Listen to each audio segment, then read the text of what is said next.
se presentaba un libro y yo me sentí en la obligación de ir. Hablaban 5 oradores. Aguanté los primeros 4. Y cuando comenzó a hablar el quinto, me dije, ¡qué suerte! También habla un hombre. Cuando terminó el acto, lo fui a saludar a Eliyahu Toker para conocerlo, porque de él se trataba. Y de lo que desde entonces he conocido de él, lo que más me gusta son sus alas. Señores, ser un ángel puede llegar a ser terriblemente incómodo, disgustante, enfadoso, embarazoso y molesto. Sobre todo cuando quiere y trata de ser un hombre como los demás. Cuando calla para no mostrar las plumas. Cuando se mimetiza para que lo confundan con el vocal cuarto de la comisión directiva y no le pidan que hable. Porque si habla, todos se dan cuenta. El ángel también se manifiesta por la palabra. Lo que ocurre es que hay personas que tienen una capacidad notable de potenciar su singularidad, de perfilarse con una fuerza formidable ante nosotros como seres únicos. Y Eliyahu Toker tenía ese don. Mirándome no se nota lo que siento, deseo y pienso. Menos mal. Y qué lástima. Él iba hallando sus poemas, los anotaba en papelitos, pequeños esbozos, insinuaciones que irrumpían de repente en el medio de sus cosas, los guardaba y luego volvía y les daba otra vuelta de horno y otra a lo largo de años. Algo que tenía Eliyahu que me parece es esta cuestión de captar algo de lo femenino. Y lo femenino para Eliyahu era la palabra.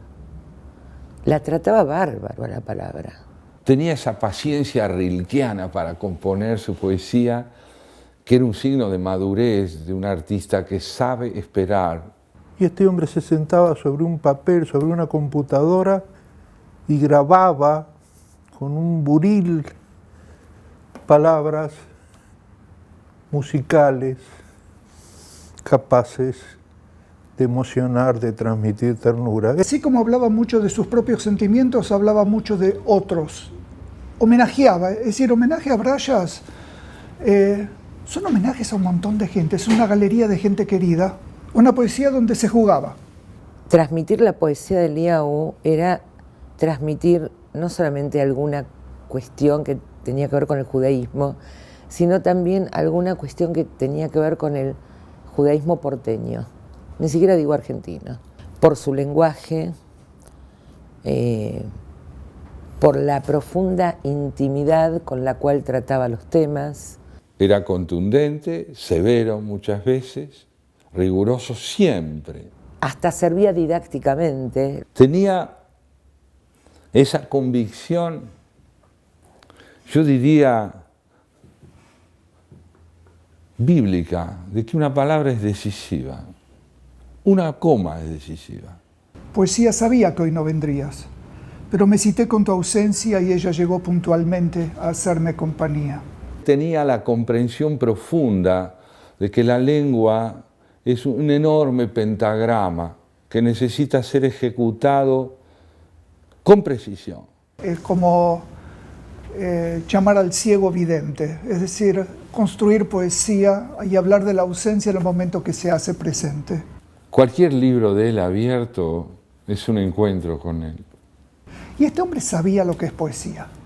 Yo siempre lo veía Eliyahu corrigiendo a través del vidrio cuando llegaba cruzando Santa Fe.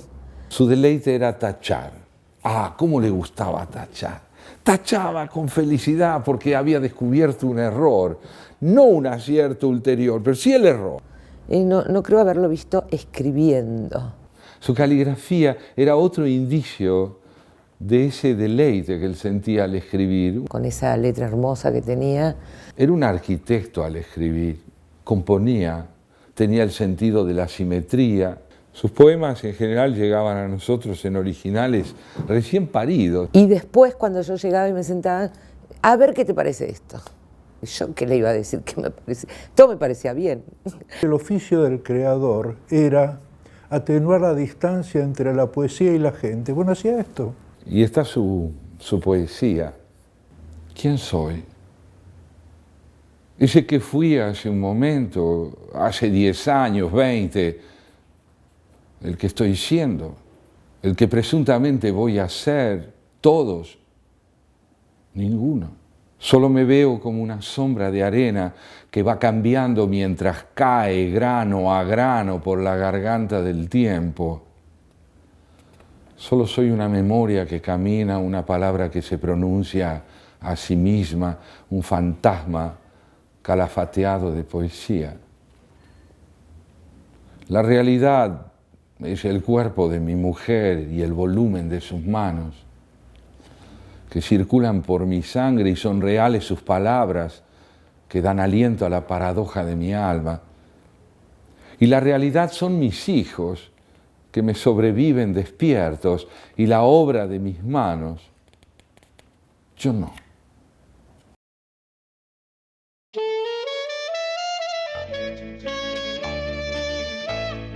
Su conocimiento del yiddish, todos lo sabemos, era abrumador.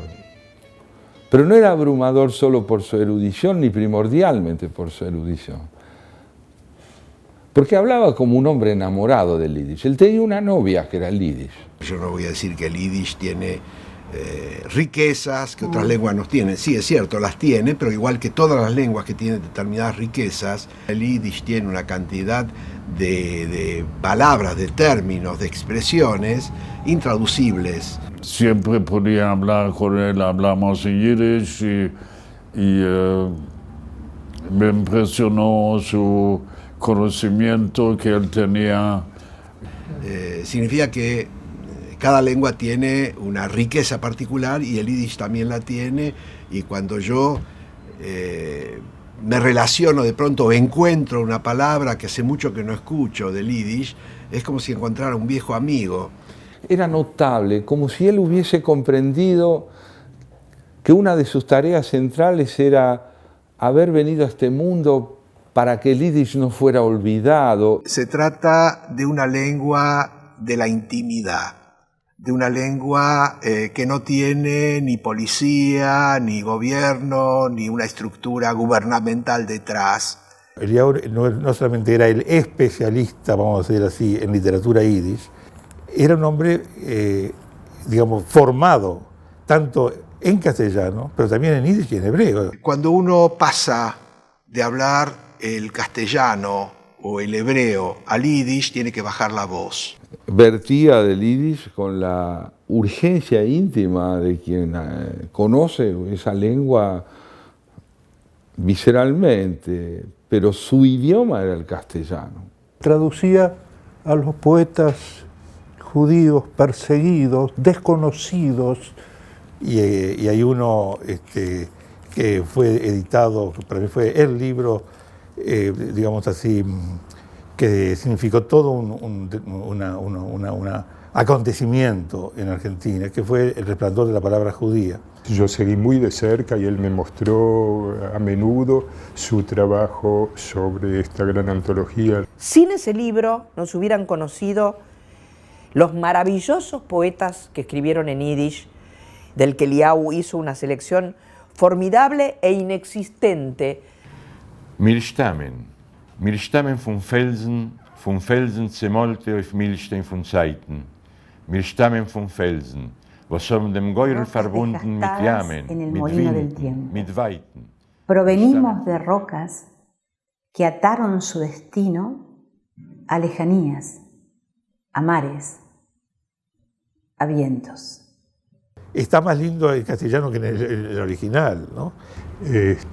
Teníamos divergencias también. Yo le discutía mucho a Eliyahu porque yo era partidario, y sigo siendo de todos modos, de la traducción que se mantiene fiel a la rima y al ritmo.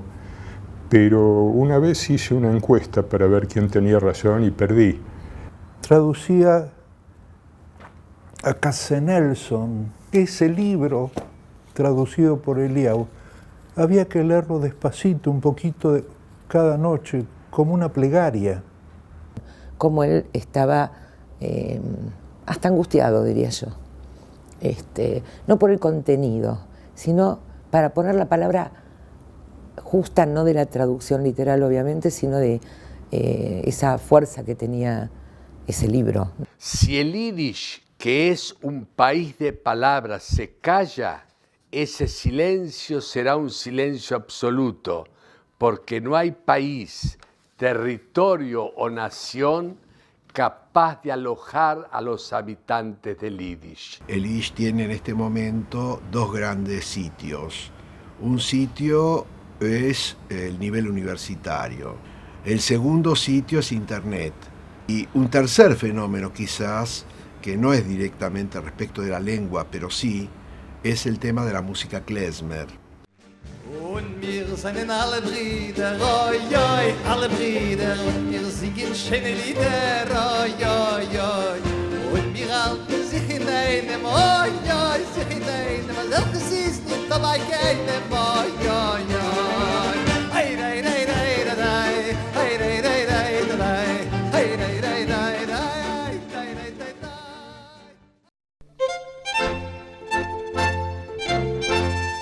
Que se juntaba con artistas para ilustrar de una manera como si fuera un doble camino, leer, emocionarse, mirar, volver a leer.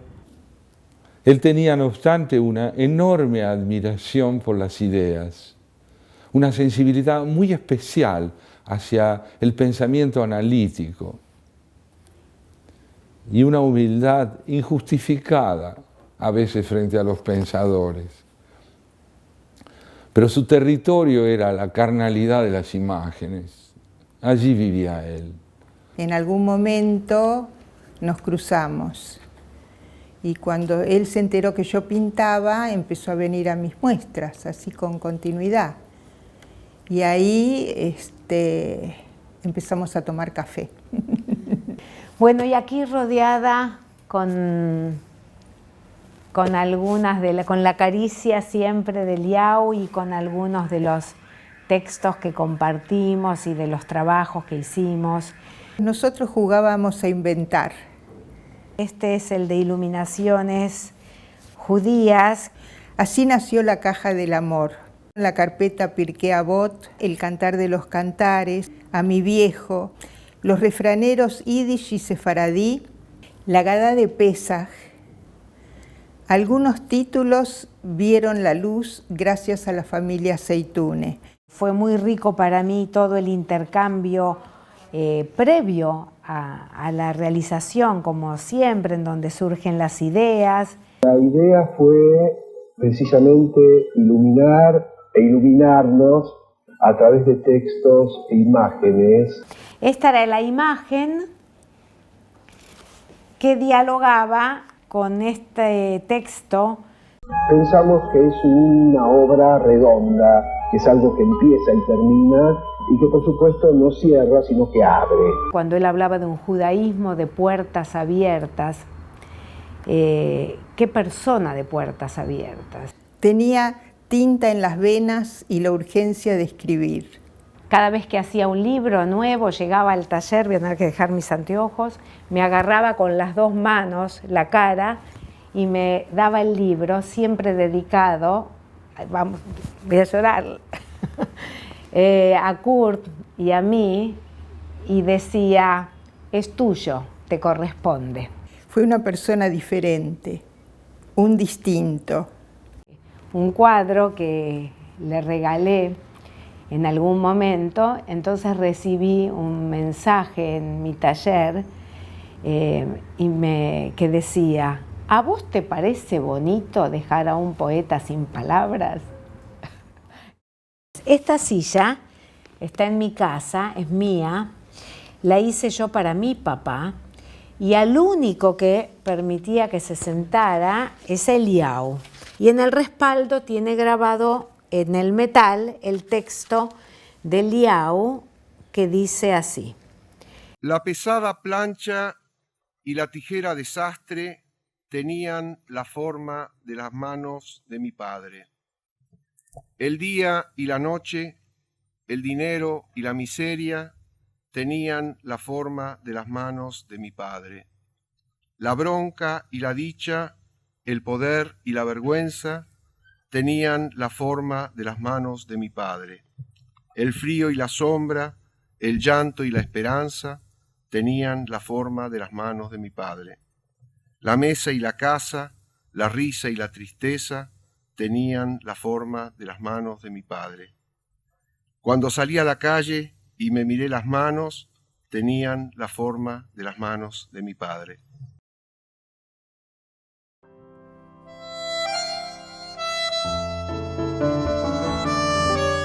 Buenos Aires. En realidad, sin haber estado allí nunca, aún no dejé el hotel de inmigrantes, ni llegué a Buenos Aires todavía. Sé, sin embargo, mucho de esta ciudad donde tienen lugar mis sueños y mis pesadillas. Incluso ambulo a menudo por sus calles, pero vivir en Buenos Aires debe ser algo distinto de esto que hago. Eliau es un argentino, es un porteño, no es un inmigrante. Por supuesto que existe un cocoliche, idishñol o castidish. El personaje más característico de esto es Hebel Katz. Era un cantautor muy peculiar, con ese uso entre irónico y humorístico de la mezcla del yiddish y del castellano recién aprendido, en una especie de cocoliche que interpretaba el lenguaje de los inmigrantes recientes, ¿no?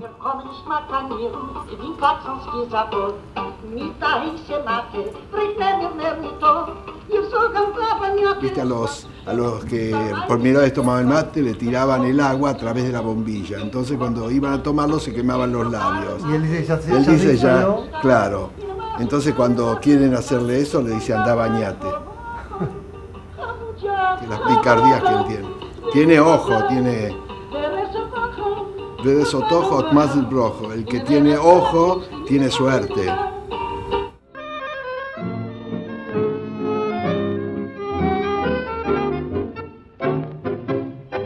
Adiós muchachos, compañeros de mi vida, ihr macht mir heim du a despedida. Du siehst mein letzter Jonte, ich war euch soltero, me geht a tel machen für noch a caballero.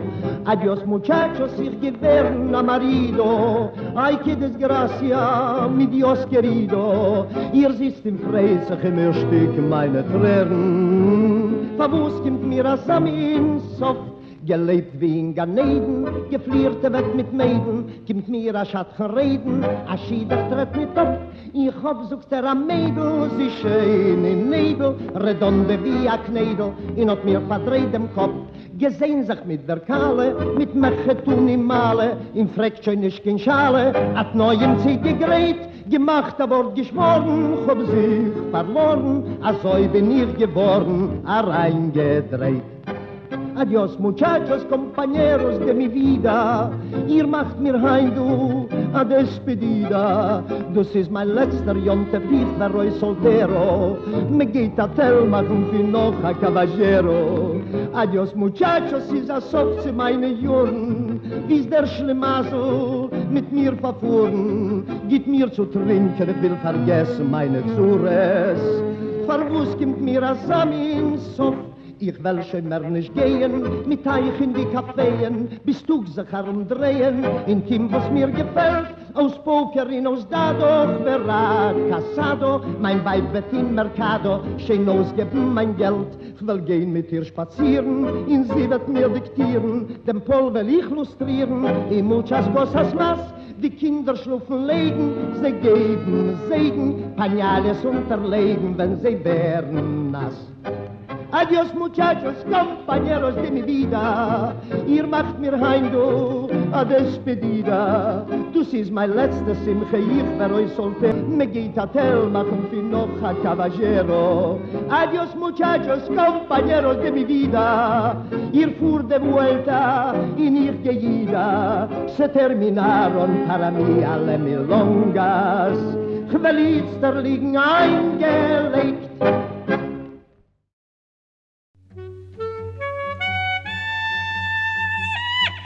Para mí Eliyahu fue el interlocutor preferido, que siempre fue mi tema, que fue el tema de la identidad judía, ¿no? Para él el judaísmo siempre fue simultáneamente la memoria de una tragedia casi indecible y una fiesta. El valor de la vida y el valor del optimismo en el pueblo judío fue y es muy grande. Él sentía el orgullo de ser judío. Él siempre decía, mira Leo, tenés que llevarlo eso al plano de la metáfora. Para el pueblo judío, el Mesías no llegó y va a llegar en algún momento, y aunque sabemos que no va a llegar, lo que sabemos es que hay que esperarlo. Me sentí muy orgulloso cuando un día viene y me dice, mira, escribí un libro y hay dentro un poema dedicado a vos. Exagero como las pesadillas y los cuentos para no mentir ni que me crean. Soy la doble imagen del espejo, judaísmo diestro, mano, sonrisa y sueño. Judaísmo siniestro, ojo, cerebro y culpa. Uno me ata a la vida, el otro a la palabra yerta. Uno me nutre, el otro me atormenta. Uno me enorgullece, el otro me avergüenza. Cuando él me dio ese poema, yo me acuerdo que lo abracé y le digo, ¿ves? Vos podés decir como poeta lo que necesitas páginas y páginas y páginas y libro entero para dilucidar el laberinto de la condición judía. Corría el año 94, después del atentado a la AMIA, en plena tarea de ayuda a las víctimas. Se acabó el sueño, comenzó la pesadilla. Y yo sigo andando, las manos destrozadas, la lengua demolida. Desde las pantallas vociferan escombros y el agua incolora, inodora, insípida, arrastra ahora espanto y sangre. Pasteur 633 es una fosa colectiva. Buenos Aires colma los cafés como si no estuviese en ruinas. El 18 solía ser la cifra de la vida. Eliyahu trajo la idea de hacer un libro que luego fue, creo, sus nombres y sus rostros.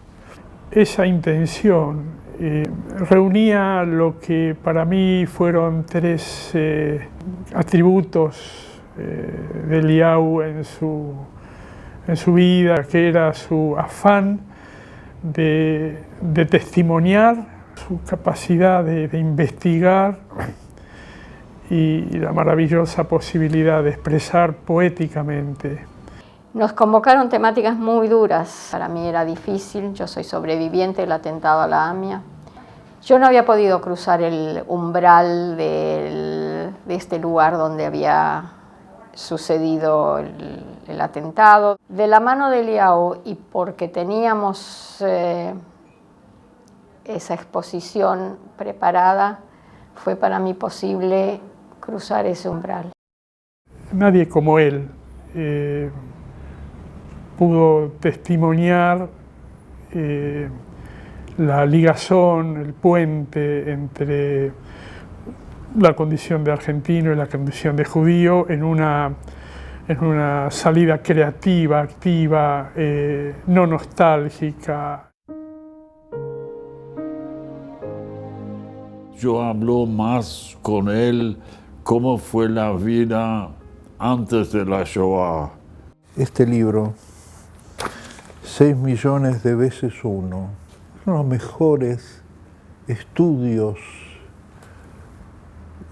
sobre la Shoah. Él tenía una maravillosa comprensión e idea y la capacidad de plasmar un proyecto, pero al mismo tiempo daba el lugar al otro, abría y potenciaba las posibilidades de la gente que estaba con él. Si a veces necesitaba yo algo, me ayudó, y si él tenía algunas dudas, cómo fue la vida antes de la guerra, siempre encontramos un diálogo muy lindo. Y con esa sensibilidad de Eliyahu podría suceder que leyendo un mismo texto, que seguramente él lo conocía, volvía a llorar.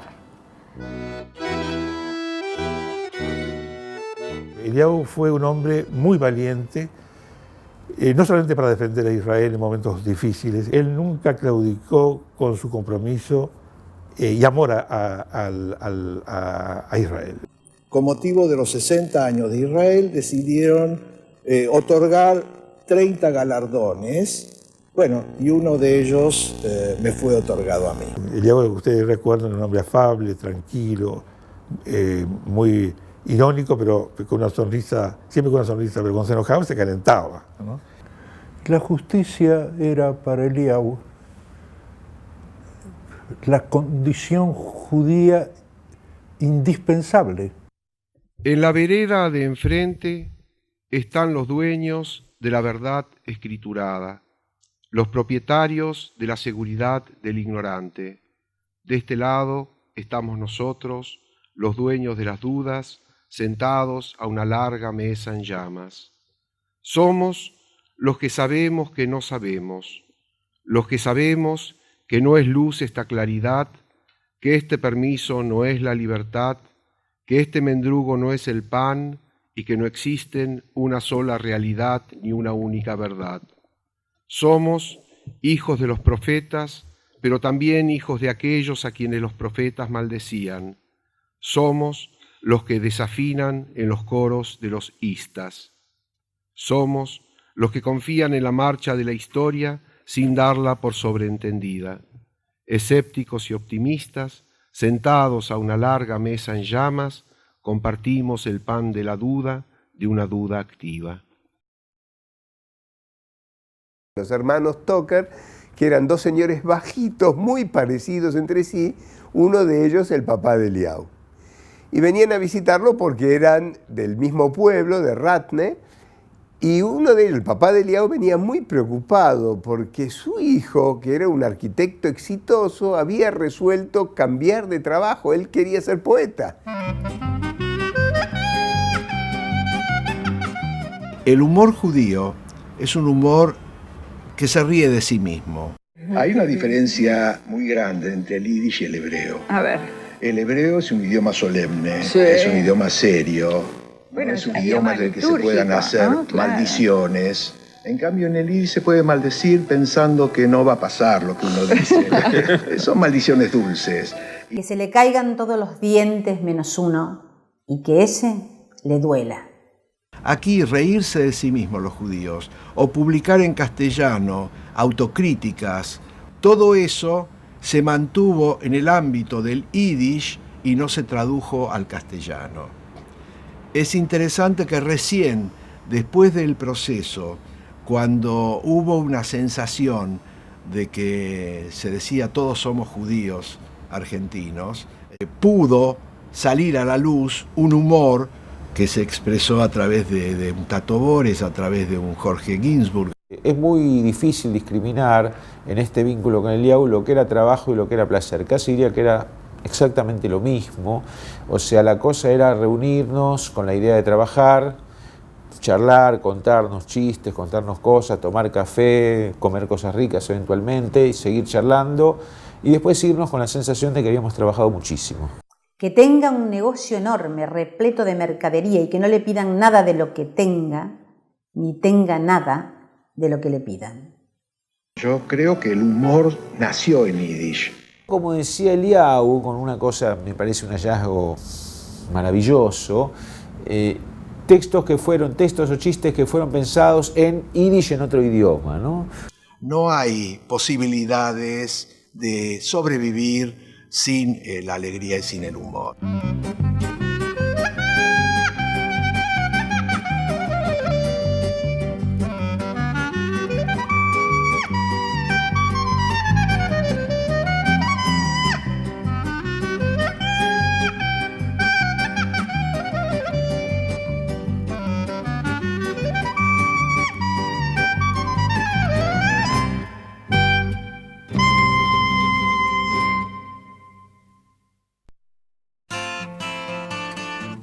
Mi hijo es yo de ninguna manera, tal como yo soy mi padre y precisamente su cara opuesta. Un mismo médano diferente modelado por tormentas. Por no decepcionar mi historia, armo meticulosamente la trampa consabida y bajo protesto coloco la mano dentro, hastiado de mi condición judía. Eliyahu es el continuador de ese tal tiempo, vamos a decirlo así. Es mucha la ausencia de él para mí y es mucha la presencia por todo lo que ha dejado.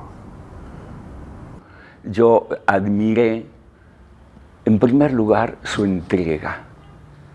¿Cómo se puede vivir diariamente con la pasión? Yo creo que nos falta a muchos la consulta, la referencia. ¿Qué diría Eliyahu de lo que yo estoy escribiendo? ¿Qué diría Eliyahu de lo que estoy como produciendo? Me falta. Es que es irreemplazable, irreemplazable. Exiliado del chamullo y te canto, viejo amigo, estuve pensando en vos porque siempre estás conmigo. Por eso te espero siempre, motín de luz y judío, y donde pones los ojos pongo yo en ese sitio toda mi lágrima cierta y mi piel de escalofrío. Que no tenerte es muy duro, amigo, hermano, mi abrigo.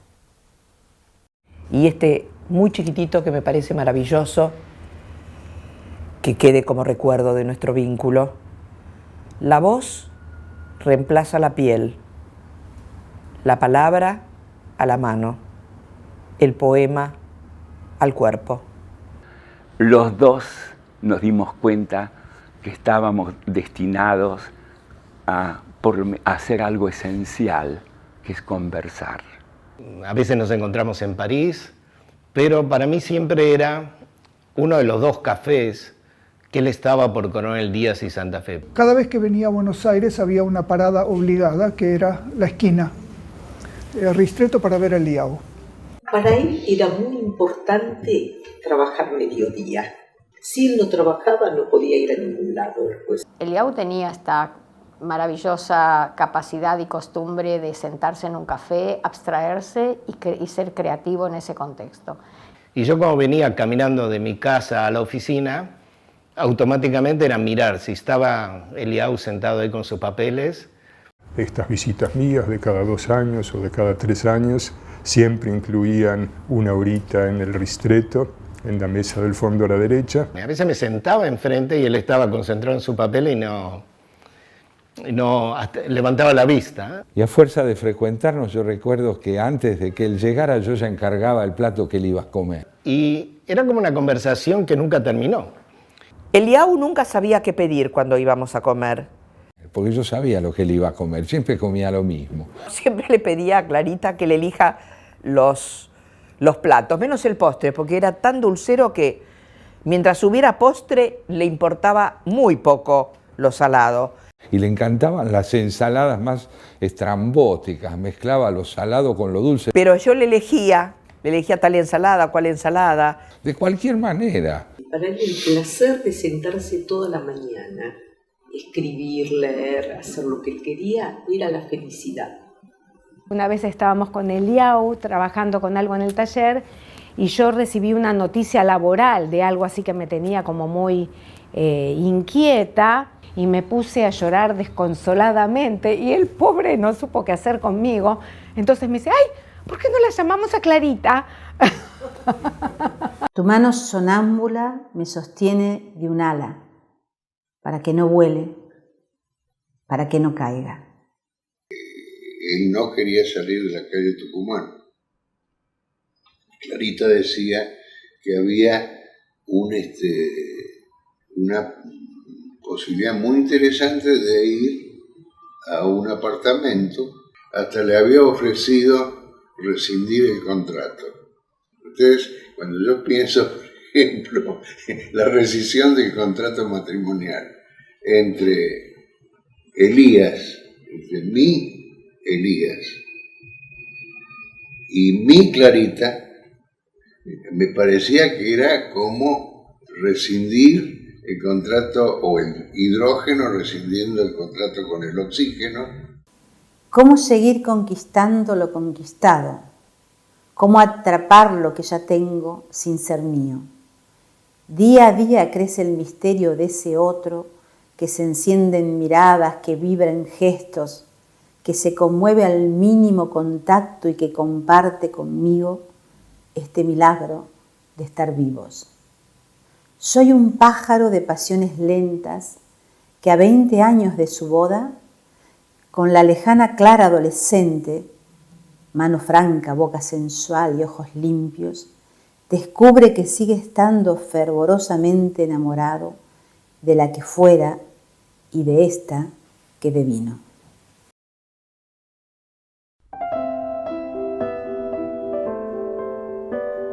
Trató de 7 meses. Carga a nuestro nietito en brazos y me balancea acunándolo. Quedo dormido y siento su peso sobre mi hombro, sobre mi pecho, sobre mis manos. Es como tener un rollo de la ley en brazos. Idéntica responsabilidad y asombro, igual conmoción y orgullo. A través de muchas generaciones llegó a nosotros este cuerpito sagrado. Siempre tuvimos un vínculo muy estrecho. Desde que tengo recuerdo, desde muy chico, nos entendíamos con la mirada. Muchas veces, sin que me diera palabra, con solo mirarnos o con un dale, los dos sabíamos de qué estábamos hablando. Me hubiera gustado contarle que hace poco me pasó algo parecido con Mati, mi hijo. Matías, día 1. Aquí está por fin, extrañamente hermoso y sereno. En su primera jornada de luz. Acaba de repetir el milenario gesto único, simple, milagroso, incomparable, de arrancarse del vientre materno para nacer. Es un soleado domingo de otoño y la vida acaba de parirnos una personita, un tiernísimo cachorro. Mi viejo estaba siempre dispuesto. Con cada nuevo proyecto yo me acercaba y le contaba cada espectáculo. Y él, muchas veces cuando yo le pedía ayuda, sacaba ya su agenda y arreglábamos para encontrarnos. Y siempre se tomaba muy seriamente cada uno de mis proyectos y nos entendíamos muy bien. El dedito de Iván. Con su índice estirado, Iván ya prende y apaga la luz y así maneja también a sus abuelos, llevándolos de uno a otro lado con su dedito mágico. Cuando yo pienso en Eliau, pienso en una sonrisa eterna, porque siempre sonreía, siempre veía todo positivo. En el café, en su estudio, en una esquina, siempre me recibía con una sonrisa. Siempre sentí su plena confianza en cada elección mía. Me dedicó mucho de su tiempo, que era lo más valioso que él tenía. Mamé de él, entre otras cosas, el valor de la palabra y el humor. Nieta en sueños. Nuestra pequeña nieta solo habita por ahora la imaginación de sus padres, pero ya me visitan sueños. Con su redondo rostro de muñeca, se me apareció en el vano de una puerta. No pareció reconocerme, pero yo supe enseguida que esos cándidos ojos asombrados eran los de ella, y logré contrabandear su recuerdo a este lado del sueño. En uno de los textos que escribió, describe nuestra relación como yo la sentía. Te miro dentro de mí y delante mío, y ante todo me emociona esa entrañable complicidad de piel que siento compartimos como padre e hijo. La posibilidad de hablar de veras con todas las palabras, de callar juntos, incluso de llorar juntos sin avergonzarnos. Extraño pájaro. Desde hace años está prohibido circular por Buenos Aires a caballo. Pero Martín, transgresor nato, no tiene empacho en la cara descubierta cabalgando. Montado sobre mis hombros va al trote, y para peor cantando. Sus piernitas en mis manos, sus brazos extendidos, somos una extraña suerte de pájaro. Y así, entre vuelo y canto, se nos va la tarde galopando. Es que es el amor de mi vida, que es, fue y va a ser, que toda mi vida voy a tener siempre estos sentimientos, porque todos los sentimientos que siento hacia él son de agradecimiento y positivos. Con él se generaba algo único, porque dejábamos lugar para imaginar, ¿no? Él me ayudaba a pensar y siempre a escribir. Cuando había cualquier texto, nos reuníamos, yo le decía la idea, a veces un cuento que era el puntapié de un espectáculo. Muchas veces yo le pedía que venga conmigo a estudio y lo grababa con su voz, como esto que van a ver. El que van a presenciar hoy es un gran día, intenso, conmovedor, un gran día, igual que muchos otros, claro, pero muy distinto, sin embargo. Es lo que les decía, nuestra vida, la vida de los músicos ambulantes, los klezmer, es ir de pueblo en pueblo ventilándole el alma a la gente, soltándole los pies, y todo a pura melodía. En cuanto los novios le ponen fecha a su boda, antes aún de llamar al rabino, convocan a los klezmer, y nosotros despertamos a nuestros compañeros del alma, los violines, los acordeones, las flautas, los contrabajos, y nos echamos con ellos, nuestros hermanos, al camino.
El otro día, bueno, soñé con mi viejo, soñé que le contaba esto que estamos haciendo, el Lejaim.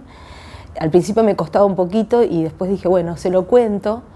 Y él se ponía re contento, le encantaba y me decía, y ya sacaba una hoja y se ponía a escribir. Me dice, ¿querés que escriba algo? Y yo le dije, no, ya escribiste todo.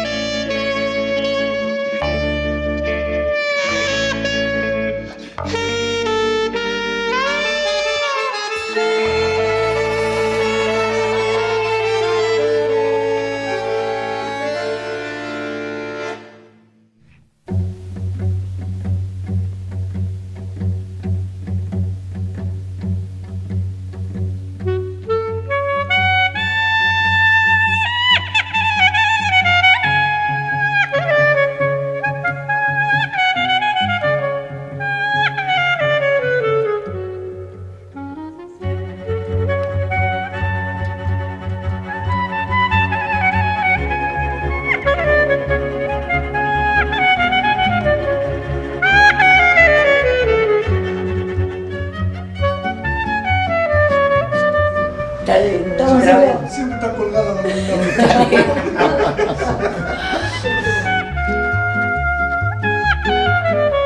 Fantástico, fantástico.